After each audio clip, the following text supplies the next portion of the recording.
Você com certeza já ouviu no seu processo de recuperação de um burnout que você precisa fazer coisas que te deem prazer. Falam isso pra gente como se fosse a solução de todos os nossos problemas. Mas será que essa é uma besteira completa como tantas que a gente ouve por aí? Como o burnout ser coisa da nossa cabeça ou que a gente só precisa relaxar? Ou será que isso tem lá o seu fundo de verdade? É o que nós vamos descobrir hoje. Falar sobre ter um hobby parece que tá na moda, né? Todo lugar para onde eu olho tem lá uma matéria falando sobre como é importante para as pessoas terem um hobby em suas vidas.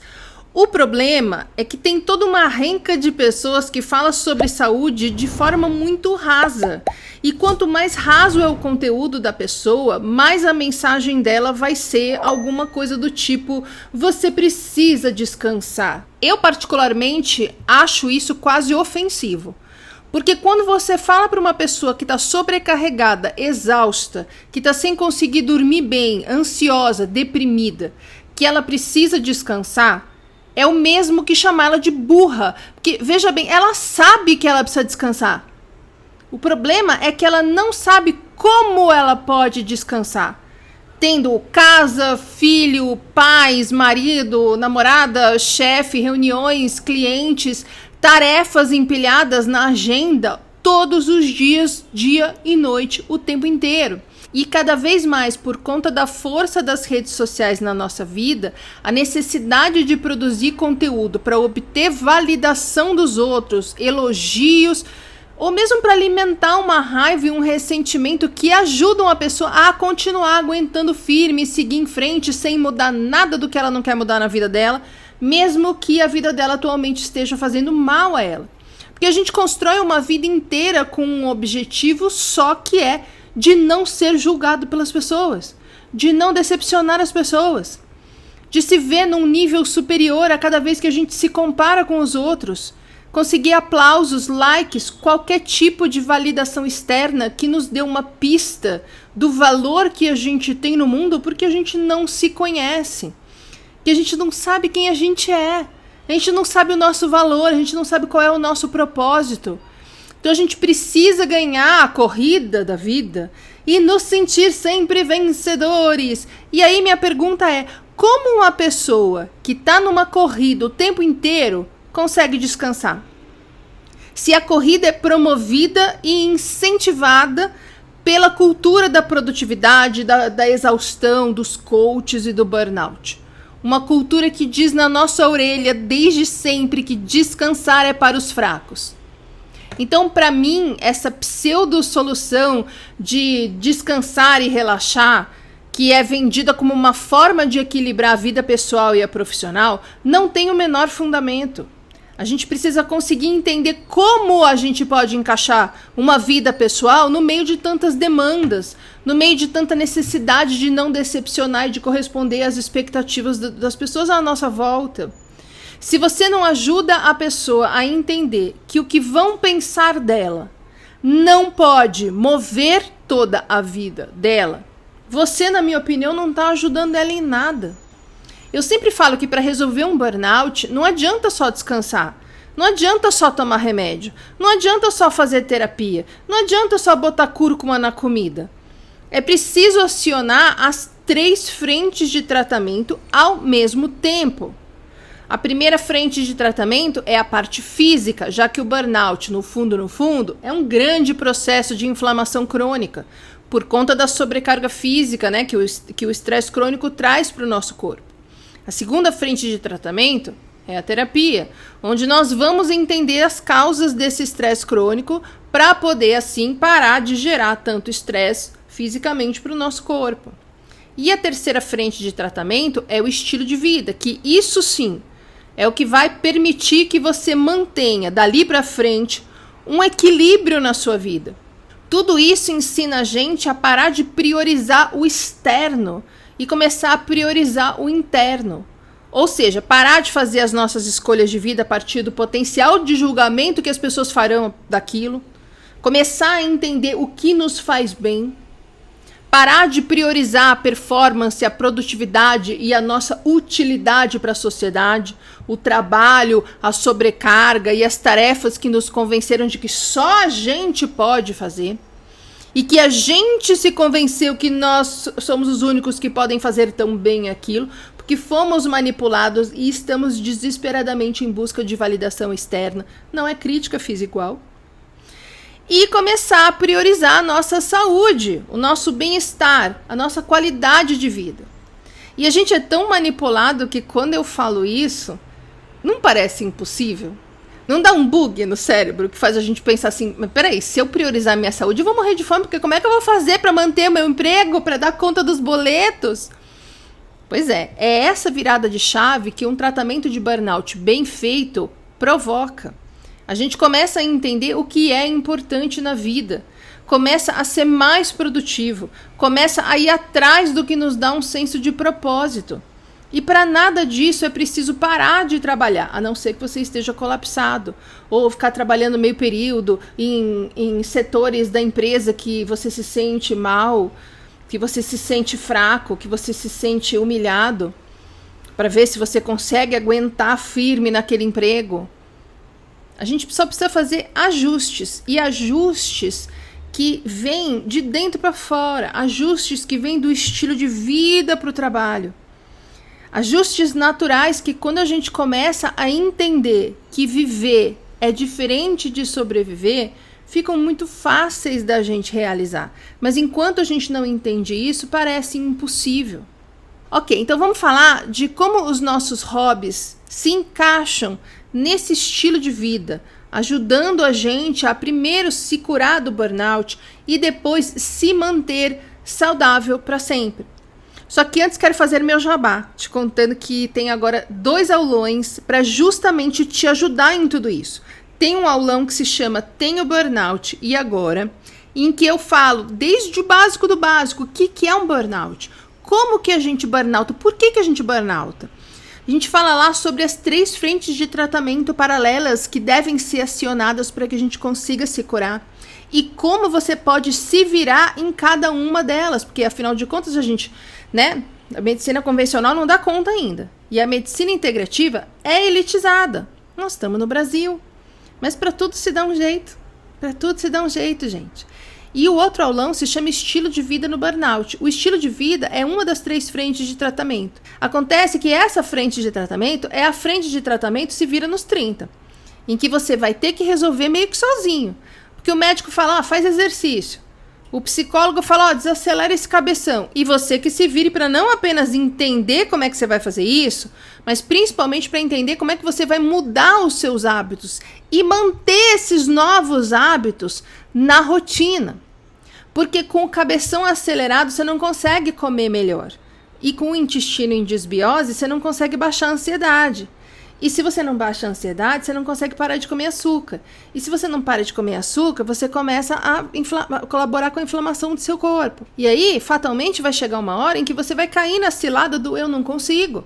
É impossível, eu não tenho paciência, minha cabeça é acelerada demais, meu corpo não está colaborando, é porque eu não tenho dinheiro para fazer o tratamento.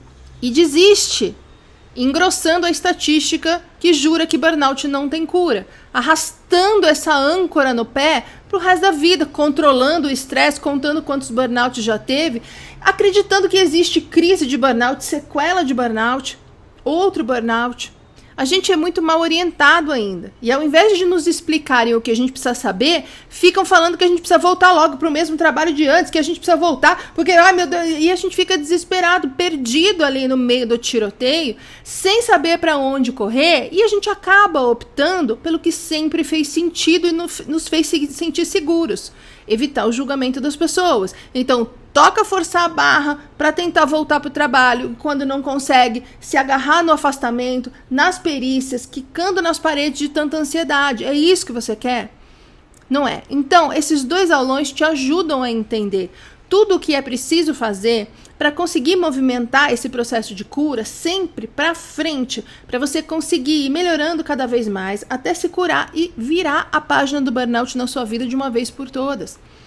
Esses aulões te ajudam a entender tudo isso, a mudar os seus hábitos, a desacelerar, a desinflamar, a procurar a ajuda correta, a fazer a terapia deixar de ser um chá da tarde, onde você chega lá e fica contando como foi sua semana, para te ajudar realmente em profundidade. Eu vou deixar o link para você conhecer melhor os aulões aqui no descritivo e também no comentário fixado.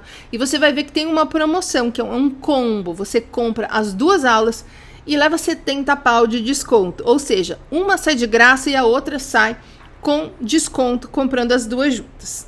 Então, onde os hobbies entram nesse nosso processo de recuperação? E todo mundo que te falar, você precisa fazer uma coisa que você goste, que te dê prazer, nem responde, já manda o link aqui da aula, fala obrigada, aprende aí. Vamos primeiro então entender o que é um hobby. Um hobby é uma atividade que a pessoa não tem que fazer. É uma atividade que a pessoa faz porque ela quer. Uma atividade em que você não vai ter nenhuma obrigação em aderir, em que você não precisa se preocupar com a sua performance, com a sua produtividade, com os seus resultados, se você está se desenvolvendo bem ou se você está ficando estagnado. É uma atividade que você faz por prazer e por satisfação pessoal e só isso. Não tem pressão, não tem cobrança, não tem comparação. Uma coisa que faz com que você esteja, enquanto está praticando aquilo, que você esteja ali no momento presente, no agora, curtindo, sem nenhum tipo de pressão nem externa e nem interna. E por aqui a gente já vai vendo a dificuldade, porque o que eu acabei de falar é o exato oposto de todas as atividades que são propostas ou impostas para a gente desde criança. Mas justamente por isso, a gente acaba construindo uma vida toda focada no trabalho, no quanto você é útil para as outras pessoas. Uma vida em que você está sempre procurando performar mais e melhor, sempre pressionado para obter os melhores resultados. E não à toa, hoje, o resultado é todo mundo doente, ansioso, deprimido, estressado, desesperado, angustiado. Hoje, a gente tem uma sociedade que normalizou uma frase que para mim é um dos maiores absurdos que alguém já proferiu, que é: eu não tenho tempo para ficar doente. Estar sempre ocupado hoje é sinônimo de competência e de sucesso. Eu estou para fazer uma aula com esse tema, o que é sucesso. Justamente porque o que se considera sucesso hoje é exatamente o que nos dá uma qualidade de vida tão ruim. Então, como é que pode ser sucesso se faz a nossa vida ficar ruim? E vamos pensar aqui juntos. Se para sair de um burnout, você precisa mudar a forma como você vive, mudando a rotina, o ritmo, as prioridades, o estilo de vida, significa que a gente precisa colocar vida no meio de tanta tarefa. Colocar coisas que a gente queira fazer, goste de fazer, no meio de tanta coisa que a gente tem que fazer. Certo? Então é aqui que entra a necessidade, a importância, a relevância de se ter um hobby na rotina. E é por isso que eu comecei falando que quem faz conteúdo raso fala isso e sai correndo. E aí você fica lá, mas como que eu vou conseguir colocar mais uma coisa na minha agenda? Como é que eu vou conseguir encaixar mais uma tarefa que eu tenho que fazer na minha vida que já está um caos, eu sobrecarregado, eu sempre exausto, eu não dando conta? Né? Porque você vai entender isso. Se eu falo para você, precisa ter um hobby, é importante para a sua recuperação, e for embora, o que você vai entender do que eu falei?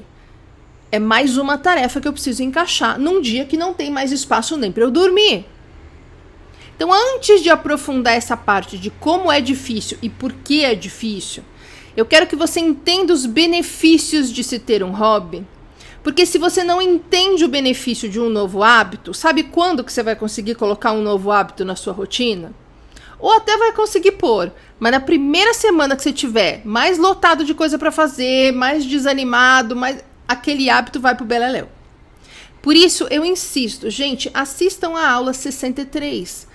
Assinem o plano premium do Lojong, é o app de meditação e bem-estar que tem parceria aqui com o canal. Porque se você não entender exatamente no que a meditação te ajuda, é natural que você tente, ache que não tem paciência, que dá sono, que a sua cabeça é muito acelerada e desista. Mas se você entende, você insiste. Se você insiste, você repete.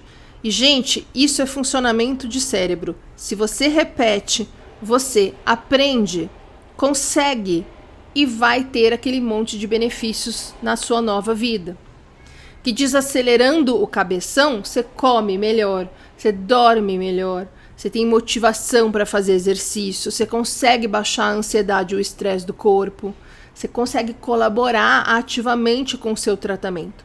Tem um módulo de meditação e mindfulness com umas 7 aulas lá no aulão do estilo de vida. E tem aqui no descritivo e no comentário fixado tudo que você precisa para assinar o plano premium do Lojong com desconto, podendo parcelar e com um mês inteiro de teste gratuito. Aí você vê nesse mês se você acha legal, se te ajuda, como que é poder acessar o conteúdo completo. Não gostou? Cancela. Lembrando aqui que quando você assina o Lojong, você está ajudando o meu trabalho aqui no canal também. Então os hobbies, eles entram meio que na mesma importância de você ter um hábito de mindfulness e meditação na vida. Porque eles conseguem aliviar o nosso estresse. E aí, só fechando o que eu estava falando antes, do Lojong, da aula de meditação, do módulo de meditação, a meditação ela é meio que uma estrutura para você conseguir construir todo o resto do seu estilo de vida. E o hobby, ele vai meio que alimentar esse hábito da meditação e vice-versa, porque os dois vão trabalhar da forma que o mindfulness nos ajuda, nos mantendo no momento presente, nos tirando da ruminação do passado, da preocupação com o futuro. Entende? Então os hobbies vão ajudar a aliviar o nosso estresse, a aumentar a nossa qualidade de vida. Eles nos ajudam a diminuir o tempo de tela. Eles colaboram com o processo da gratidão, que também é fundamental nesse novo estilo de vida. Tem uma aula inteira lá no aulão do estilo de vida só sobre isso. Tem um módulo lá, culpa, perdão e gratidão. Nos ajuda a voltar a confiar na vida, a não nos ver como vítimas injustiçadas. Nos afasta da negatividade, nos ajuda a encontrar saídas. Uma coisa vai se somando com a outra. A raiz de um hobby está sempre no brincar, lá da nossa infância. E por que é tão importante para uma criança ter tempo, espaço e estímulo para brincar? Sem ser com tela, socorro, brincadeiras lúdicas de movimento, de criatividade, de diversão, com os nossos 5 sentidos, como era quando a gente era criança. Porque brincar ajuda a criança a aprender a extrair prazer da realidade, entendendo também qual é a forma mais interessante para ela de fazer isso. E vejam como a gente, na idade adulta, acaba abrindo mão desse aprendizado, por essa nossa compulsão em corresponder às expectativas dos outros. A gente, quando chega num burnout, não está mais conseguindo extrair prazer da vida. Tanto que a gente acaba investindo nosso tempo livre em 2 modalidades de sabotagem que nos oferecem um pouco de alívio, mas nunca prazer e nem alegria, que é a anestesia e a compulsão, que muitas vezes estão juntas. A gente começa a comer muita coisa gostosa, mas que nos faz mal, mas que nos dá alívio. A gente começa a comprar muito, a gente começa a transar muito, a gente começa a beber muito, a fazer muito exercício, a trabalhar mais e mais e mais e mais, porque a gente vai desviando esse aprendizado de como obter prazer na vida e manter o equilíbrio para o caminho do obter prazer em ser validado e nunca julgado pelas pessoas. E não dá para fazer as 2 coisas ao mesmo tempo. Então a gente sempre vai pender para o que nos dá vantagem, mesmo que ilusoriamente, na competição que nos apresentam, que é a vida. E aí esse passa a ser o nosso objetivo. A gente esquece paixão, a gente esquece sonhos, a gente esquece propósito, esquece sumo de vida, para focar em ter like, aplauso e dinheiro para comprar as coisas que nos anestesiam. Netflix, iFood, site pornô, tripé para fazer reels e TikTok, etc, etc. E depois a gente não sabe por que está doente, ansioso e deprimido. Ansiedade é a primeira coisa que vem quando a gente está vivendo uma vida para mostrar para os outros que a gente é legal, competente, motivo de orgulho, vencedores. E não uma vida que nos faz bem, em que a gente está exercendo o nosso propósito. Depois vem o estresse crônico, porque a gente está vivendo na base do medo com toda essa ansiedade. E por fim vem a depressão de um corpo que não está mais conseguindo dar conta de ser um robô focado em performar tarefas. Não toma sol, não come verdura, não dorme durante a noite, não se movimenta. A gente esquece que faz parte da natureza, porque a gente está focado em performar e assim ser julgado positivamente por todo mundo. Não tem mais nenhuma intenção da gente em obter qualquer tipo de prazer que não seja anestesia, que no fim das contas não é prazer, é alívio, ou ter o prazer de ser aplaudido, ter likes, viralizar, ter elogios, enfim, agradar as outras pessoas.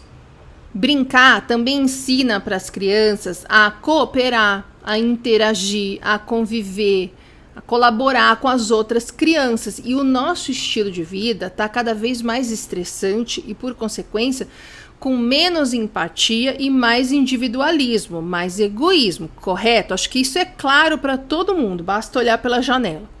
Porque a gente está indo na direção oposta àquela que traz saúde para o nosso corpo e para a nossa mente, que nos traz prazer, alegria e tranquilidade.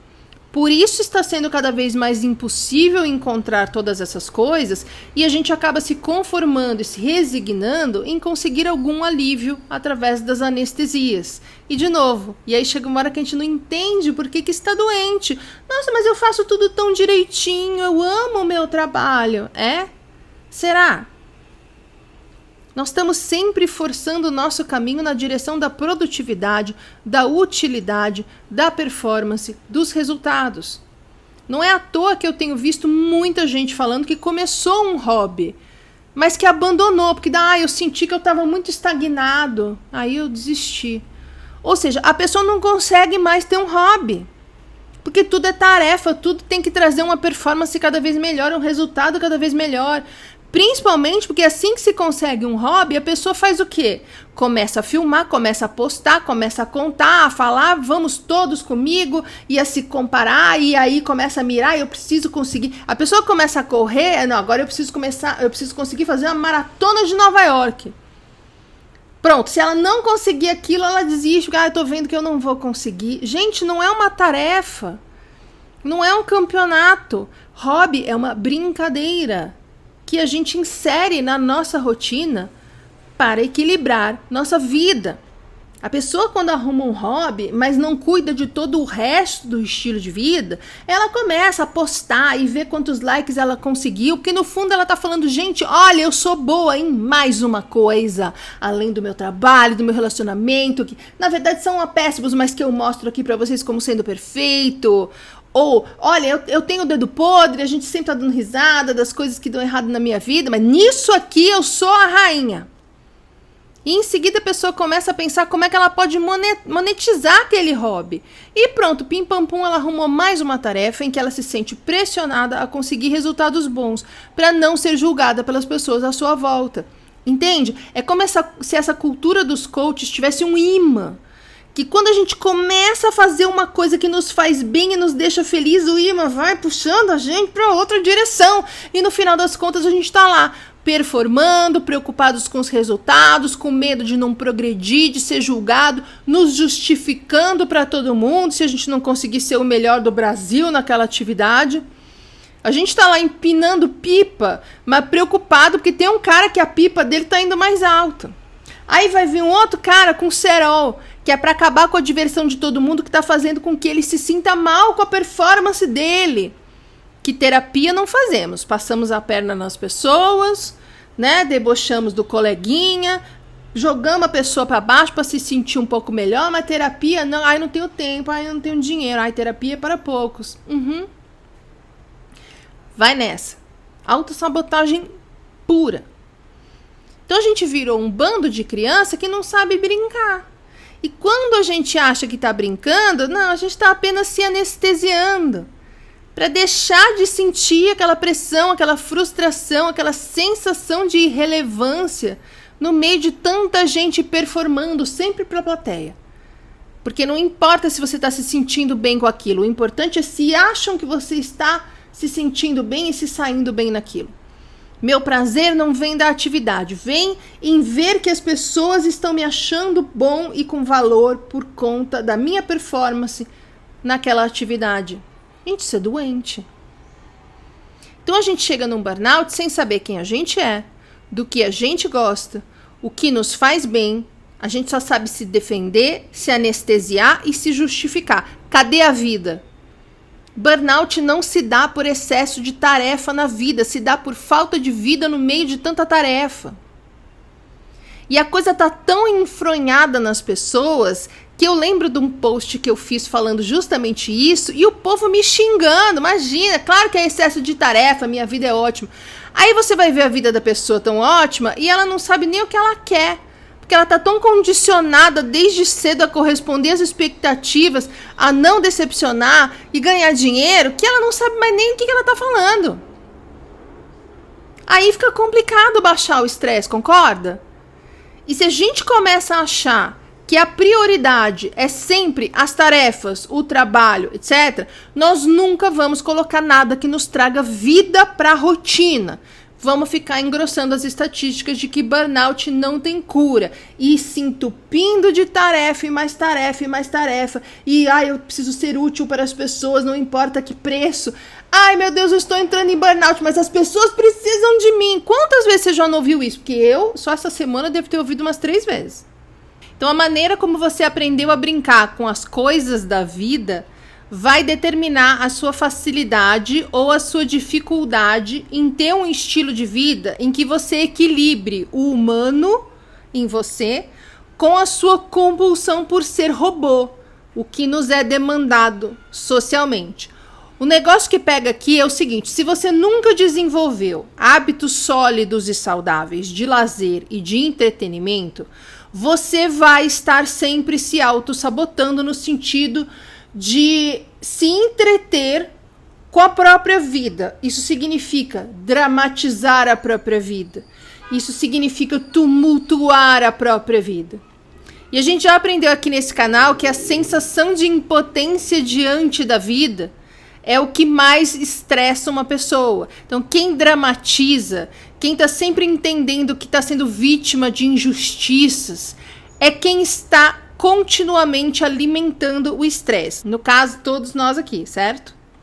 Então, olha como é importante a questão dos hobbies e como as pessoas falam sobre isso de uma maneira muito rasa. E ainda conseguem números maiores que o meu, né? Que as pessoas não estão interessadas em viver melhor. Elas querem apenas amenizar os sintomas de uma vida ruim para continuar dando conta de viver aquela vida ruim. Né? Porque é essa vida ruim que é socialmente aceita e normalizada, que pode dar a ela essa sensação boa, esse prazer de ser validado pelas pessoas, mesmo que ela esteja mais e mais se enfiando no buraco do burnout. Então, deixa eu explicar melhor isso aqui, porque é muito, muito importante. Eu vi um psiquiatra que eu sigo, que se chama Hermano Castro, dando esse exemplo aqui que eu vou dar, que é magnífico. Imagina um cachorro. Se esse cachorro não brincar no dia a dia dele, não for passear, não tiver atenção dos tutores dele, o que acontece quando você sair para trabalhar e deixar o cachorro 8 horas sozinho na sua casa? Você vai voltar e vai encontrar o sofá inteiro comido, as suas plantas reviradas, cocô na sua cama. Por quê? Porque quando o cachorro não brinca com os brinquedos certos, ele vai tentar se entreter com os brinquedos errados.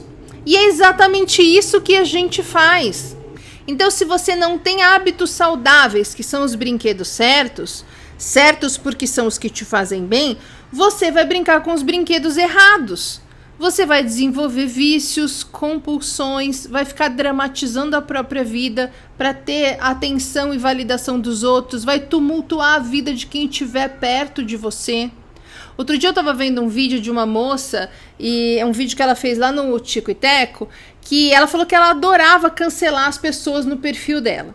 Ela não podia ver alguém falando alguma coisa que ela já pegava o vídeo da pessoa, jogava nos stories dela, falava mal e insuflava os seguidores dela ir lá no perfil da pessoa para falar mal, para xingar. E como ela hoje entende que ela fazia isso porque ela não suportava olhar para ela mesma.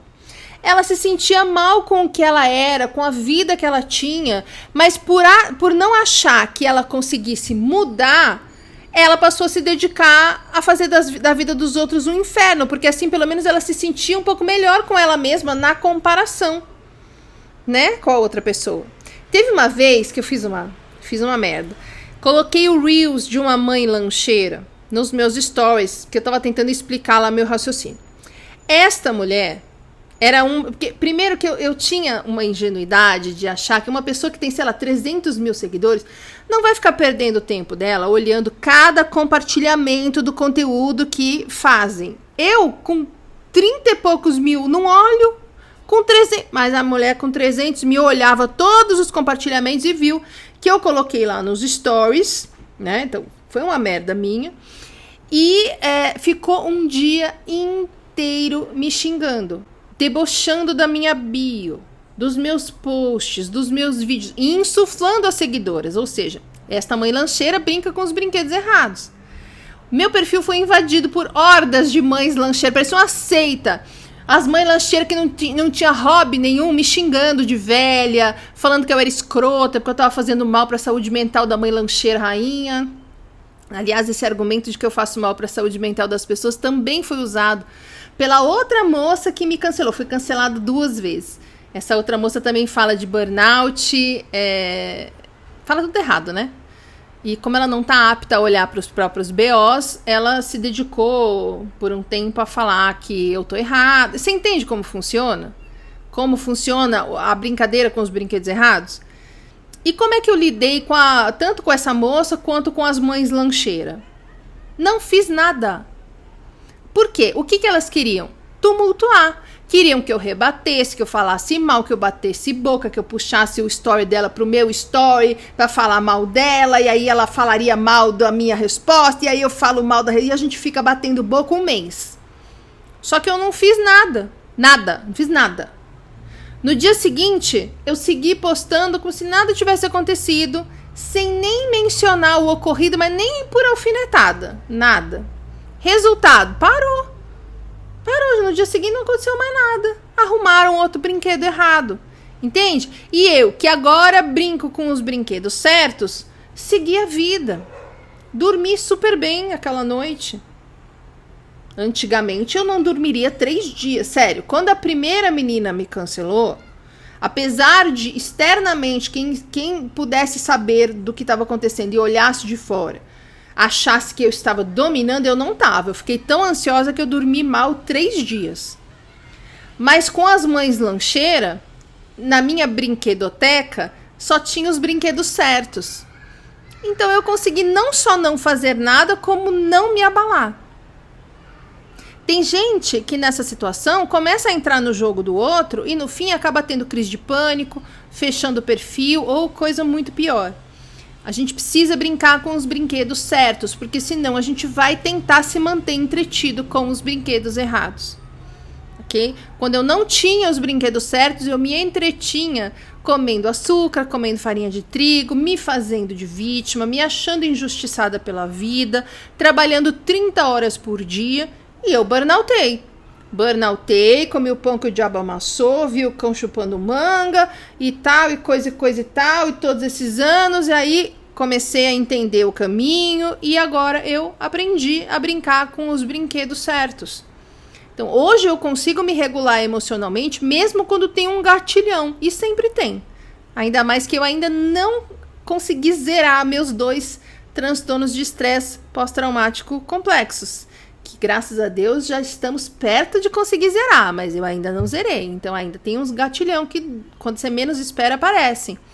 E a gente precisa estar habituado a brincar com os brinquedos certos para que a gente consiga se regular emocionalmente e lidar com aquilo de uma forma que não nos faça mal. Se os brinquedos forem errados, é ladeira abaixo. E uma vez ladeira abaixo, você se afunda, e para você conseguir se recuperar é muito complicado e demora. E por um tempo nós vamos ter que fazer isso, nós vamos ter que cair de cara na lama e demorar para subir e tal, e aí ao longo do processo a gente vai caindo, a gente vai demorando cada vez menos para levantar, até que chega uma hora que em vez de cair de cara na lama dentro de um buraco, a gente só dá um trupicão e segue a vida. Entende?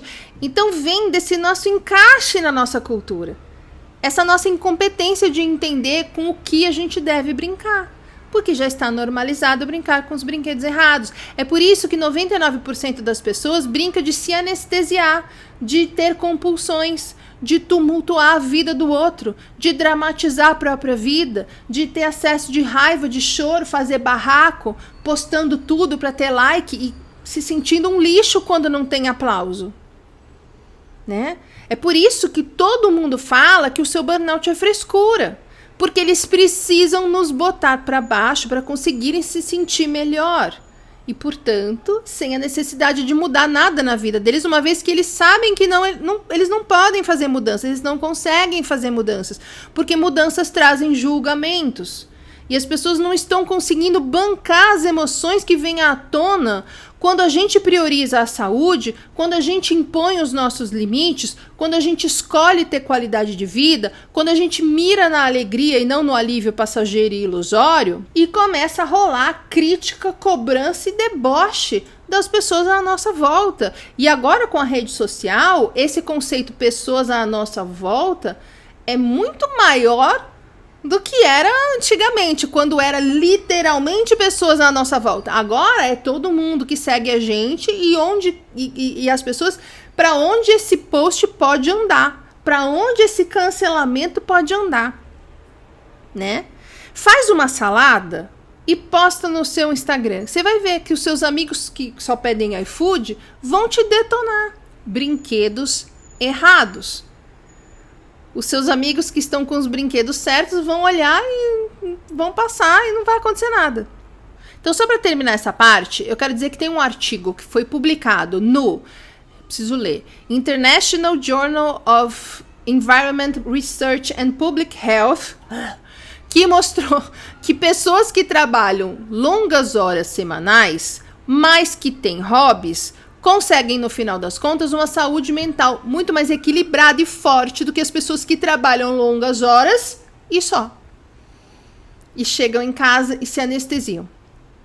Tá? Então, é eu fazendo vídeo, aulão, podcast, live, post, versus a mãe lancheira que não trabalha, mas que terminou aquele dia estressada, enquanto eu tava de boas aqui, fazendo minha comida, vendo minha série.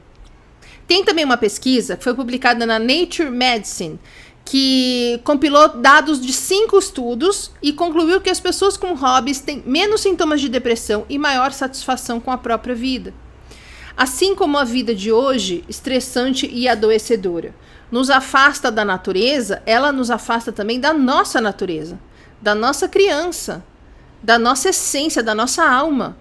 Tiraram os brinquedos que a gente mais gostava e nos deram no lugar lição de casa e chamado oral de prova sem nem explicar porquê e nos cobrando resultados. A gente precisa pegar de volta os brinquedos com que a gente se divertia quando não estava na escola. Ficar com a cara no feed das redes sociais é um brinquedo errado. Nos deixa ansiosos, enquanto que um hobby, que é sempre uma atividade que nos mantém no agora, colabora para que a nossa ansiedade baixe. Tem uma frase linda que é assim: a arte oferece uma pausa na ruminação. E é por isso que tantos psicólogos nos incentivam a colorir, a pintar.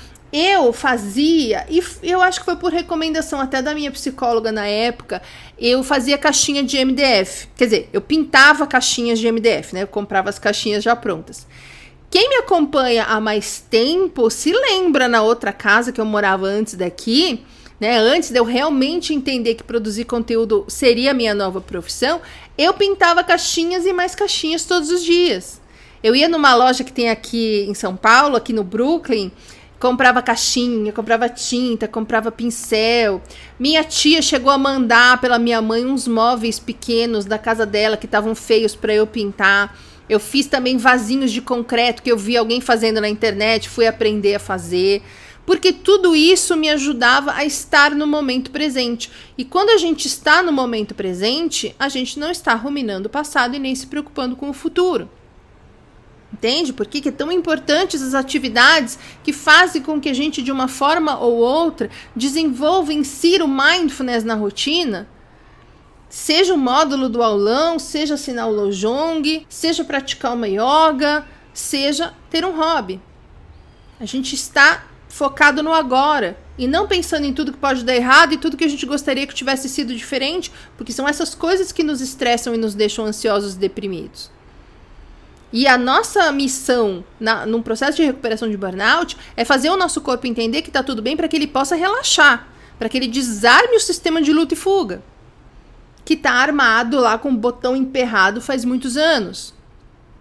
E aí um dia eu percebi que eu não queria mais pintar caixinha.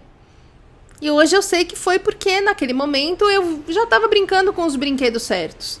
Hoje eu nem tenho um hobby, porque eu me divirto realmente com o meu trabalho. Eu dedico a primeira parte do dia, todo dia, a cuidar da minha saúde física e mental, da minha alimentação, faço minhas práticas, faço meus exercícios físicos, faço as compras de alimentação, cozinho. Mas eu só aprendi a equilibrar de modo a hoje ter diversão e prazer na vida, mesmo ainda tendo restinhos de TEPT e de fadiga para administrar, porque eu me obriguei a aprender a brincar com os brinquedos certos. E sim, no começo a gente sente muita culpa, mas a gente precisa aprender a brincar com os brinquedos certos. Por isso que você precisa arrumar um hobby, que pode ser alguma coisa que você gostava de brincar quando você era criança, pode ser alguma coisa que você vai praticar em grupo, que vai te dar uma sensação de pertencimento, né? Já que é muito comum no burnout a gente, ao contrário, se sentir desencaixado do mundo. Ou pode ser uma atividade totalmente nova, que você tenha pensado que seria legal, mas que não foi pra frente, ou que você já nem tinha considerado até então. Já chegaremos lá. Que antes eu quero que você entenda o que te dificulta ou te trava nessa busca por uma atividade que não seja uma obrigação ou uma nova tarefa. E que, portanto, parece não ter importância ou ser uma coisa opcional, que a gente vai deixando para depois, que a gente vai empurrando com a barriga. Não, quando eu acabar isso daqui, daí eu vejo isso. Não, deixa eu só fazer não sei o que para não sei, que depois eu vejo isso. Bom, de cara eu já vou falar o óbvio, né? Para nós mulheres, é mais necessário ter uma válvula de escape. E é mais difícil de aceitar, ou mesmo de entender, o que poderia ser esta atividade, essa válvula de escape. Pensa comigo. Quando a gente era criança, a maioria das brincadeiras que uma menininha tem, as brincadeiras que ensinam para ela, que estimulam ela a fazer, é o quê? Brincadeiras que simulam o cuidado, o servir.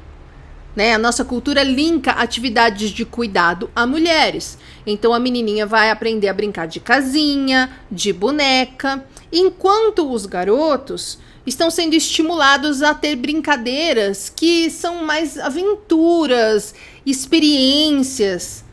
Né? E se uma menina resolve brincar com uma brincadeira de menino, em 3 segundos alguém corre lá para falar: não, fulaninha, é muito perigoso para você. Tanto que quando eu tenho uma menininha que geralmente brinca, cai no chão, se rala inteira, o que ela ouve? Nossa, essa menina brinca igual menino. E quando tem um menino que brinca com coisas de menina, né? Não precisamos nem falar o que esse coitado desse menino ouve. A minha educação nesse ponto foi muito diferente.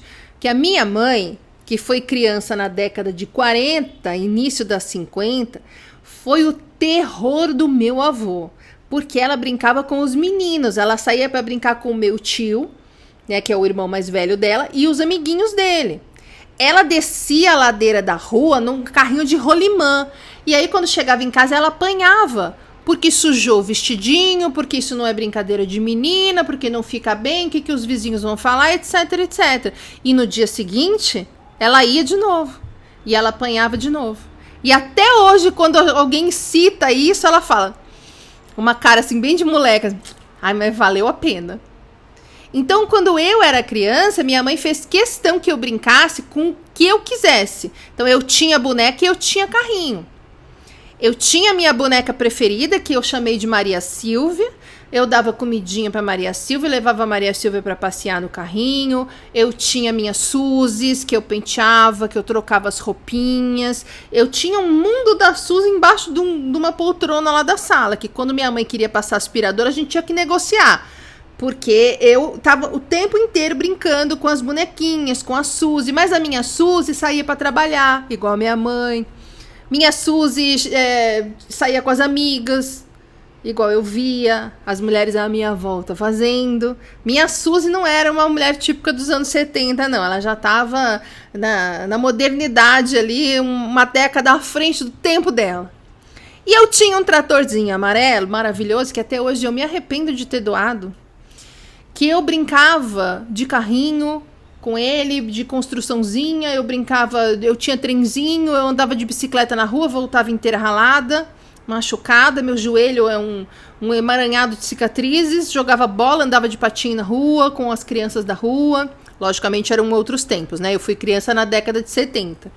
E olha que interessante, eu amava brincar de professora. Minha mãe me deu um pedaço de carvão. Gente, anos 70 era roots, tá? Não tinha lousinha. E uma parede no quintal, onde eu poderia rabiscar. Que assim eu poderia brincar e ela não teria um quintal inteiro detonado, né? Quando eu comecei a dar muito defeito, uns, 3, 4 anos antes de eu colapsar, eu comecei a dar aula. E era a única parte da minha vida que me dava prazer naquela época. Até que veio uma bruxa lá, puxou meu tapete, aí foi ladeira abaixo, porque eu não tinha mais onde me escorar. E hoje nós estamos aonde? Numa aula, a gente sempre volta para o que dava prazer pra gente quando era criança, mesmo que não seja consciente. Estamos aqui numa aula, ok, uma aula que é mais um vídeo longo, né? Mas que não deixa de ser uma aula, talvez uma palestra, vai, sei lá. Que, aliás, também fiz naquela época. Então, para as mulheres, a dificuldade vem daí, da gente não ter sido ensinada a brincar, a gente foi ensinada a cuidar. E aí, uma vez adultas, a gente cuida da casa, dos filhos, do marido, dos pais, do cachorro, do papagaio. Não ter hobbies é, para a mulher, uma dificuldade que vai além de não ter tempo na agenda. Entende? E a gente fica paralisada diante da possibilidade de atividades que possam fazer com que a gente saia desse padrão do que é entendido como feminino. Tem uma trava ali que fala pra gente, não vai, porque se você for, você vai ser criticada. Você era criticada quando você era pequena e queria brincar de queimada. Por que você não vai ser criticada agora? Que todo mundo espera que você seja a esposa perfeita, a mãe perfeita, trabalhe 30 horas, vá na academia, esteja sempre penteada, e aí você fala, eu vou fazer uma atividade que, sei lá, vou andar no mato, eu vou encontrar com minhas amigas para jogar vôlei, vou ficar suada. Não pode, isso não é coisa de menina. Já os homens foram mais estimulados que nós a brincar, mas vejam como que para eles, por essa cultura machista, em que o homem tem que ser o fortão, o saradão, o provedor, o macho alfa, as brincadeiras viram atividades de força e de resistência. Quando o cara tá estressado, o que ele vai? Ele vai correr, ele vai para Brotas fazer rafting. Eu tô aqui pensando que quando eu tava dando defeito, comecei a fazer trekking. De tratorzinho para trekking no meio do mato. A gente repete as coisas que nos davam prazer quando a gente era criança. E a atividade que deveria trazer equilíbrio para esse cara se torna mais uma tarefa, mais uma oportunidade dele performar bem, mais uma coisa para ele provar que é um vencedor, forte, macho alfa e trazer resultados.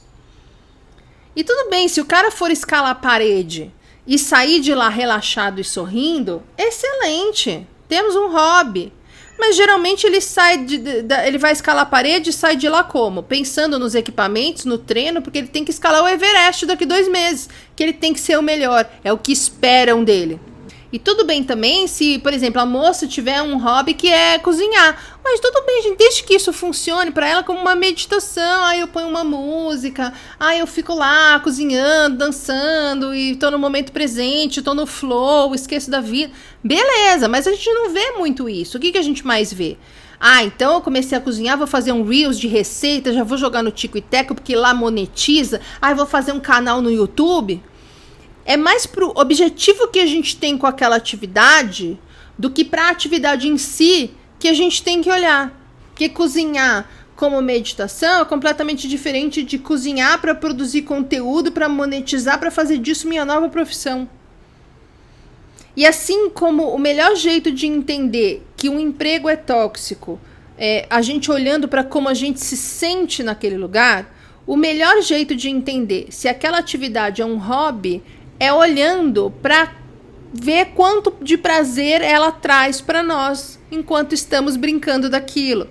E por favor, gente, nada de vir me falar que eu amo o meu trabalho. Porque se fosse tão legal assim seu trabalho, você não estaria em burnout. Você está sendo manipulado pela cultura, colocando na cabeça que você ama o seu trabalho estressante para se enganar de que você encontrou seu propósito.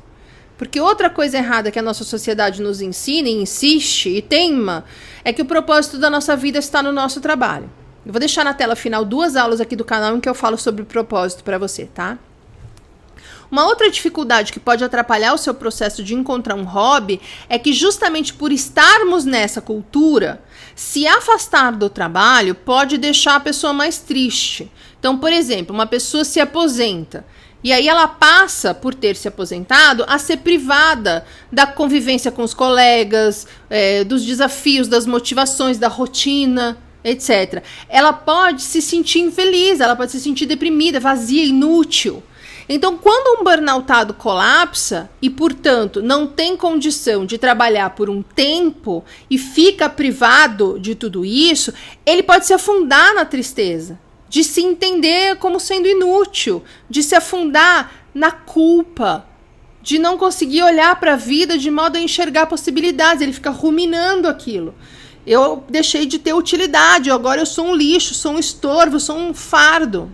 Por isso é tão importante assistir e fazer tudo que eu falo lá no aulão do estilo de vida, para aprender a brincar com os brinquedos certos, porque enquanto você estiver só com os brinquedos errados e insistindo em brincar só com eles, tudo que você vai conseguir é ficar estressado e angustiado. Mesmo que você tenha um alívio ilusório, você vai desembocar numa depressão, num momento de muita ansiedade, numa angústia horrorosa, num estresse, numa insônia. Sempre exausto. Muitas vezes a gente ouve que você tem que ir para academia, você tem que descansar, tomar um suco verde, que esse burnout aí vai embora. E a gente acredita que isso é um novo estilo de vida. Eu vou voltar para academia, vou descansar e vou tomar suco verde com cúrcuma. Só que a gente faz isso e não desacelera o cabeção. Faz isso e continua sem confiar na vida. Faz isso e não consegue perdoar o passado. Faz isso e não consegue tirar o corpo do estresse crônico, não consegue se organizar. E aí acaba concluindo que, não dá, eu não consigo. E volta a focar em voltar a trabalhar. Porque você não comprou nenhum brinquedo certo, você continua brincando com os brinquedos errados. Você fica lá, teimando em voltar para o mesmo trabalho adoecedor. Brinquedo errado. Brinquedo errado e perigoso, que vai fazer piorar tudo ainda mais. Porque para voltar para o emprego que te adoeceu, você tem que passar por afastamento, por perícia, aí a pessoa pira de ansiedade, e com isso ela não consegue ver mais nada. Por isso que quem fica no processo de perícia não trata burnout. A pessoa fica quicando na parede de tanta ansiedade e ela não consegue tratar o burnout. Sabe? Porque quando a gente está em estresse crônico, quando a gente está num nível de ansiedade muito alto, a gente não consegue ver a vida. É que nem o cavalo. Sabe o cavalo que usa aquele negócio que ele só consegue olhar para frente? Então, quando a gente está em estresse crônico, a gente fica com uma visão de túnel. A gente não consegue olhar o todo. A gente só consegue olhar para uma direção. Tem uma aula sobre isso também, né? Eu vou deixar aqui em cima. E na maioria dos casos, isso vai sendo tão normalizado que chega uma hora que você se dá conta que não consegue ver o todo, mas também entende que não há algo que você possa fazer, porque parece impossível, a gente não sabe nem que botão aperta no cérebro, né? E a gente fica arrastando essa âncora do burnout para sempre pela vida, controlando estresse. Tive um outro burnout. Eu quase tive outro burnout. Estou lidando com sequelas de burnout. Estou em crise de burnout. E você fica lá, igual a menina que me cancelou, contando quantos burnouts você já teve, fingindo alegria na rede social, quando na verdade você chora até dormir, não tem força para passar um aspirador na casa. Então vamos lá. Agora que você já entendeu a importância de ter um hobby, eu vou te contar o que eu acho que pode te ajudar a descobrir qual seria a atividade que você pode inserir na sua rotina na forma de um hobby, ok? Além de pintar caixinha, de fazer vasinho, eu também fiz um curso de fotografia contemplativa, que eu achei muito legal. Recomendo esse hobby para você que gosta de fotografia. Eu saía com meu celular para andar, para fazer minha caminhada do dia, e eu ia fotografando as coisas que eu achasse interessante. na fotografia contemplativa, é como se fosse uma forma de meditação. Você está presente no momento agora, procurando detalhes, novos ângulos para as coisas que você está vendo. É como se você estivesse procurando ter um olhar sobre coisas comuns do dia a dia que mostrem o inusitado daquilo. Se eu achar as minhas fotos, eu vou colocando aqui na tela para vocês verem que legal que é o resultado. Então é assim, um hobby não precisa ser útil. Você vai ter que desligar todos os botões instalados em você que fazem você olhar as coisas avaliando a utilidade delas, né? O que as pessoas vão dizer delas, o quanto você pode ser bom naquilo. Um hobby é uma atividade em que você não tem nenhuma obrigação de produzir ou de conquistar. É uma atividade na qual você pode ser medíocre, feliz da vida. Sabe aquela moça que representou a Austrália nas Olimpíadas dançando break? É tipo aquilo, mas com você consciente de que não dá para competir, tá? Só para dançar na sala com seus amigos, para dar risada e com os seus amigos, se eles também entrarem nessa, para rir, para se divertir, não para se comparar ou debochar de quem é pior do que cada um, tá? E hobby não é ir no teatro, ir ao cinema, ler livro.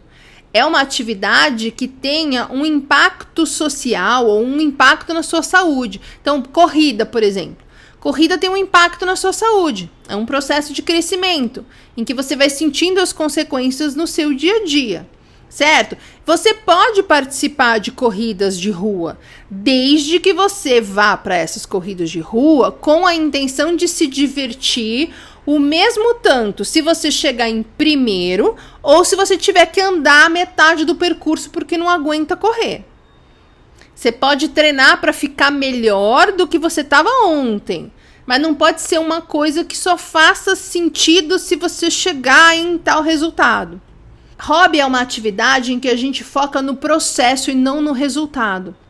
Então, jogar futebol com os parça, além do impacto na saúde, é uma atividade coletiva, onde você faz amigos, onde você cria laços, etc. Tem que ter um impacto, tem que gerar uma mudança. Ler um livro pode ser uma atividade de aprendizado, pode ser uma atividade de relaxamento, mas não é um hobby. Ir ao teatro com os amigos toda quinta-feira é uma atividade de lazer, não é um hobby, você fica lá sentado no escuro. Mas se você cozinha toda semana com um grupo de amigos, por exemplo, onde cada semana o grupo vai na casa de um e todo mundo cozinha, temos um hobby. Temos um hobby se tiver a parte de obter receitas, de testar coisas novas, todo mundo pondo a mão na massa.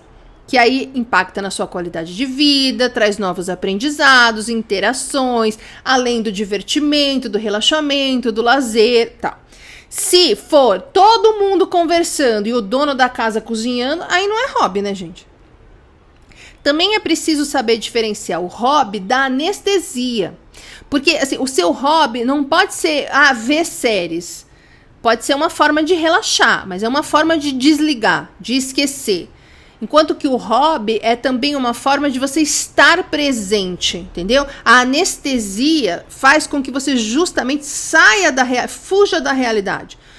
O hobby é a atividade que faz com que você esteja plenamente na realidade, neste momento presente.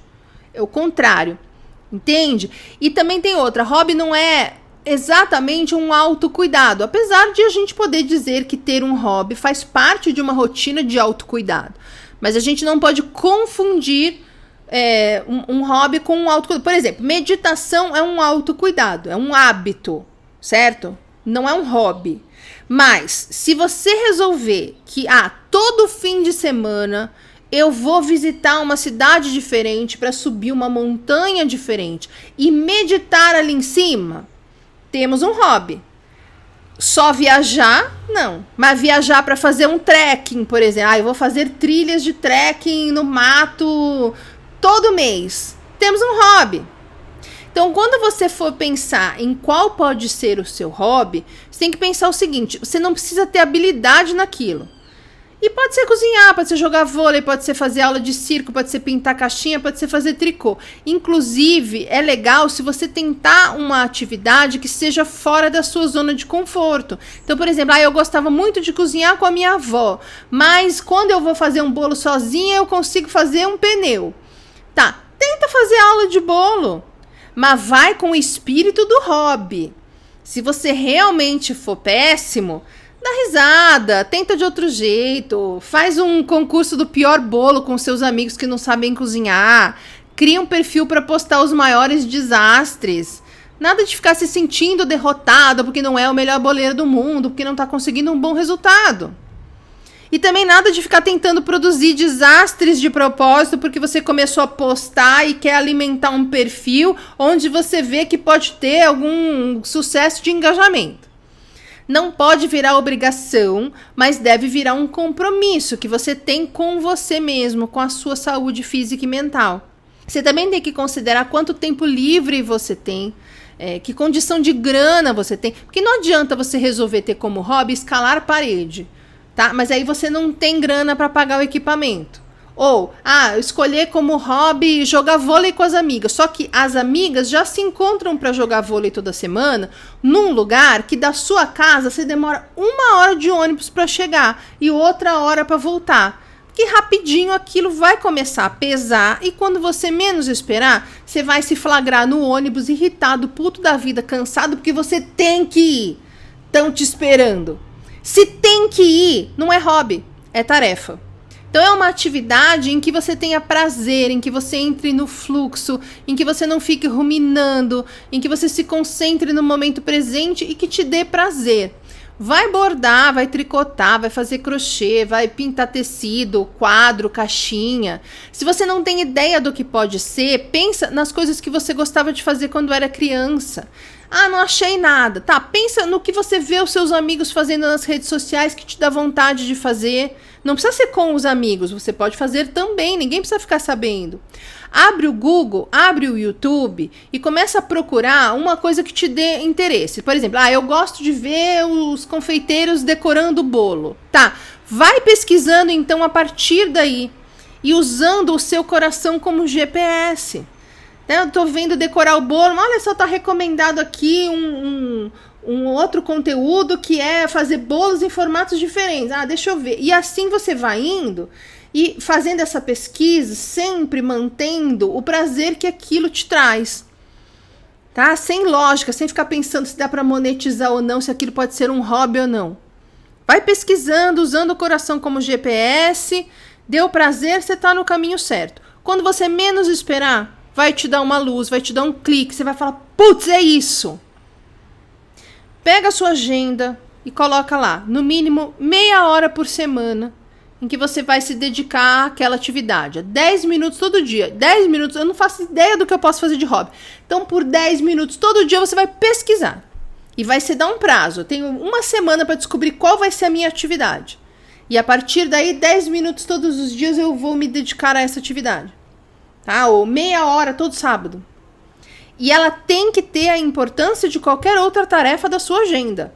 Não é para fazer quando dá, quando estiver disposto, quando não estiver chovendo. É um compromisso que você vai estar assumindo com você e com a sua saúde. É uma ferramenta que colabora com a sua recuperação. Então, é assim importante.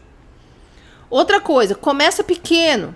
Eu vou fazer bordado, mas eu nunca fiz bordado. Então tá, então primeiro pesquisa, vê como que é o ponto mais simples, aprende esse mais simples, vai para outro, aprende o outro. A gente está cada vez mais conectado com a pressa, com a performance. Então é super normal querer começar pelo Everest e não pela parede de escalada da academia da rua de baixo. Mas começa simples. Eu quero investir em colorir coisas. Tá, mas eu não tenho certeza ainda. Então, imprime primeiro uma mandala, um desenho só com contorno na internet para você colorir com os lápis de cor que tem aí, apontado, quebrado, de tamanhos diferentes. Pô, é isso realmente eu acho divertido. Aí você vai e compra o lápis, aí você vai e compra um caderno, tá? Então, assim, vou começar a fazer quadradinho de crochê. Tá, eu quero fazer uma colcha, quero fazer uma grande toalha. Não, faz um quadradinho. Quando você acabar o quadradinho, você faz outro quadradinho. Foca naquilo que você está fazendo. Quando você tiver um monte de quadradinhos, aí você vê se você quer fazer uma toalha, se você quer fazer uma colcha, o que você quer fazer com aquilo. Tá? Mas foca no que você está fazendo, não fica pirando no que aquilo pode se transformar. Se comprometa também a deixar o seu celular lá no não perturbe. Né, nesses minutos que você assumiu na agenda para fazer aquela atividade. Ai, me peguei pensando no que eu deveria estar fazendo de útil ao invés daquilo. Só volta a focar no que você está fazendo agora. A cabeça precisa de umas semanas para abandonar essa pressão aí para cima de você e conseguir focar sem essa culpa. Mas insiste, repete, é assim que o cérebro aprende. Foca nas sensações, na sensação do que você está segurando na sua mão, dos músculos do seu corpo que estão mexendo, no movimento que você está fazendo, nas temperaturas, nos aromas, nas texturas, no sabor, no agora. Ah, você pode arrumar uma coleção, você pode fazer um esporte, você pode praticar uma forma de arte, desde que você se dedique àquilo sem nenhuma pressão ou julgamento. Você pode fazer sozinho, em casa, se você achar que você não vai segurar a onda de um grupo ou de estar exposto. Ah, quero dançar balé, mas eu vou me achar ridículo. Ah, arruma alguém que ensina balé no YouTube, faz na sua casa, ninguém precisa ver. Tá? Outra coisa, muitas vezes o hobby vira um novo caminho profissional naturalmente. Quantas histórias a gente não ouve da moça que fazia brigadeiro para os amigos, acabou montando uma rede de lojas. Da moça que cuidava das plantas para desestressar quando ela chegava do trabalho e hoje ela cria conteúdo de jardinagem. Do cara que começou a cozinhar porque ele só comia porcaria na faculdade e hoje ele tem um restaurante. Do cara que começou a fazer pão na pandemia porque ele teve que parar de trabalhar e hoje ele tem uma padaria. Então, como burnoutados estão geralmente em transição profissional, você pode começar a considerar isso. O que eu tenho para te recomendar aqui é: não faça o seu hobby pensando em como ele pode virar uma fonte de renda. São coisas diferentes. Inclusive, se o seu hobby se revelar um bom caminho profissional, invista nisso e arruma outro hobby. Tô falando sério. Até que você esteja só com os brinquedos certos na sua brinquedoteca. Comecei a colorir e apostar no tico e teco e tô monetizando. Ótimo, então agora arruma um hobby que só você esteja vendo. Tem umas miniaturas de madeira, que tipo uns ambientezinhos, depois que ficam prontos, depois que você monta, tem até a luzinha que acende. Eu vou deixar aqui na tela para você ver como é a coisa mais lindinha. Comprei uma para mim, até hoje eu não montei. Que os meus brinquedos estão certos, eu me divirto, né? Mas fazendo essa aula eu lembrei dessas casinhas, cara, eu vou tirar do armário e vou começar a montar, como eu fazia antes com as caixinhas que eu pintava. Eu mostrava só nos stories, incluindo as falhas, porque eu não sou boa para pintar. Não sou ruim, mas não sou boa para, sei lá, por exemplo, começar a vender o que eu estava produzindo, não. Então, assim, arruma um troço para desfocar do burnout, dos sintomas, dos julgamentos, um troço para você entrar no flow, para estar no agora, ajudar seu corpo a entender que tá tudo bem e que ele pode relaxar. É assim que a gente sai de um burnout.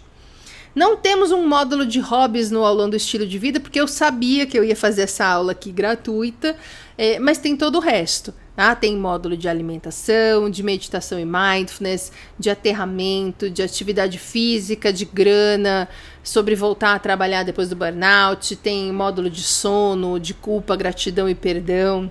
E se você comprar hoje, estão disponíveis os módulos já de alimentação, de meditação e mindfulness e de culpa, gratidão e perdão. Em breve vão entrar os módulos de atividade física e de aterramento, daí depois de um tempinho entra os módulos de sono e de grana, e lá por último vai entrar o módulo de voltar ao trabalho, voltar a trabalhar depois de um burnout. E você não vai precisar pagar mais nada, tá? Os novos módulos entram lá na plataforma automaticamente. Tá? O link está no descritivo, está no comentário fixado para você ver exatamente o que tem lá dentro em cada aula, se é o que você está procurando, se vai poder te ajudar. As informações para você assinar o plano Premium do Lojong também estão no comentário fixado e no descritivo. Agradeço aqui sua companhia até agora. Se você não conhece o canal de vídeos Burnoutados S.A., vai lá, que lá eu posto 2 vídeos todas as semanas. E até a próxima aula.